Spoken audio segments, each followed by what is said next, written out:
and all. Welcome to the official YouTube channel of SRN International School. I am Ayushi Bhargav, Faculty of Sociology at SRN International School. And the topic I would be covering today is marriage. Let's begin with the topic, students. What is social institutions? Social institutions are mechanisms or patterns of social order focused on meeting social needs such as government, economy, education, family, healthcare, and religion. A social institution is a complex and integrated set of social norms organized around the preservation of basic societal values. McIyer defines institution as established forms or conditions of procedure characteristics of group activity. Major social institutions such as family, education, religion, the economy and work, government and healthcare. Institution students are the means of controlling individuals and with a set of rules and are thereby to satisfy the primary needs of man. Institution students generally are unplanned and develop gradually. Institutionals are inherently conservative and they are very slowly changed. Societies' institutions are independent. A change in one leads to the change in others.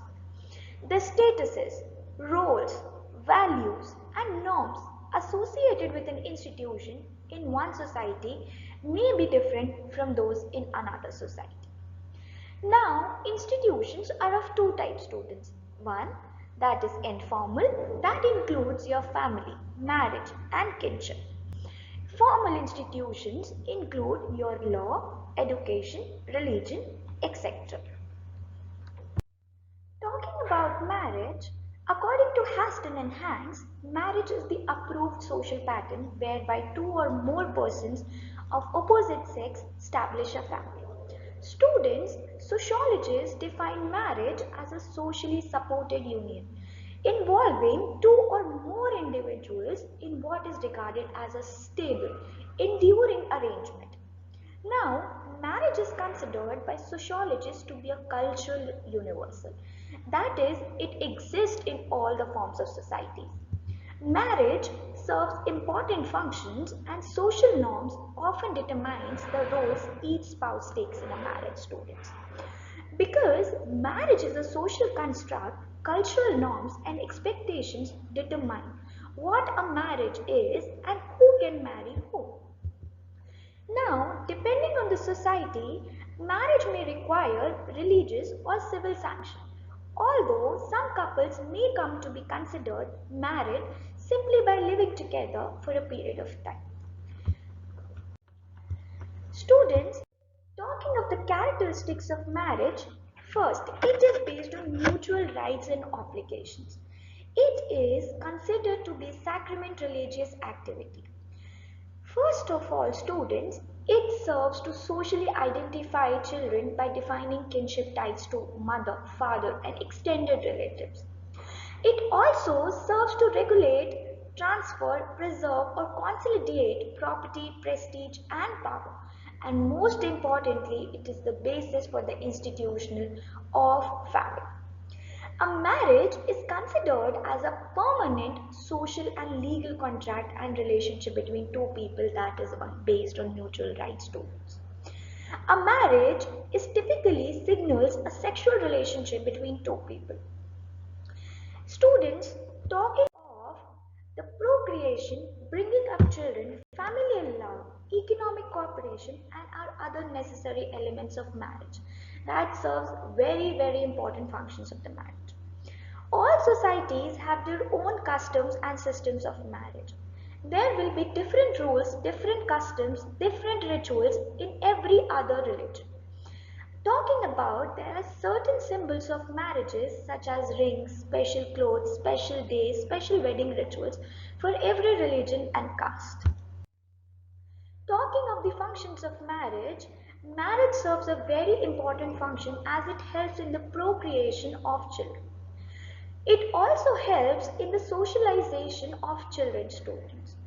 It teaches how to behave in a society and what to say and what not to say when tackling with the society. It also provides legal parents to children. It provides economic security to women. It also provides social security to women. It establishes joint fund for both of the partners in a marriage. Talking about the basis of marriage, there are two types of families.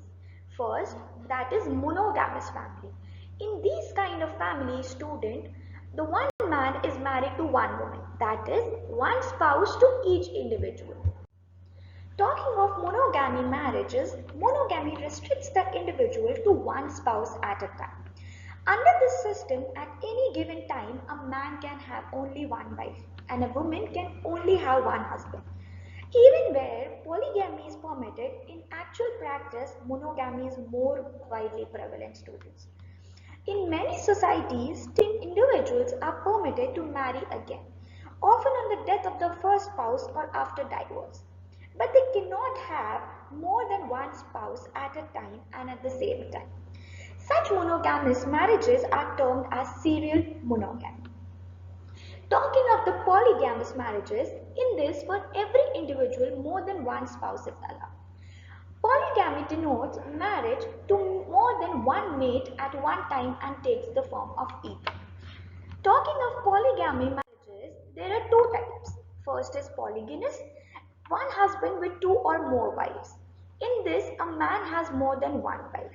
Talking of polyandrous, in this, woman has more than one husband. Usually, where economic conditions are harsh, polyandry may be one response of the society. Since in such situations, a single mate cannot adequately support a wife and the children.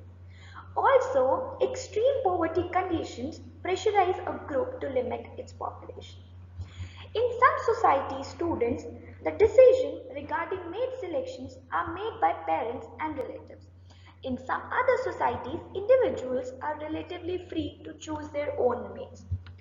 Students, in some societies, there are restrictions and are very subtle, while in some others, individuals who can or cannot be married are more explicitly and specifically defined. Thank you, students. That was all for today. I hope you all must have understood today's topic, marriage. Thank you so much, students. If you find it useful, share, like, comment, and do subscribe our channel.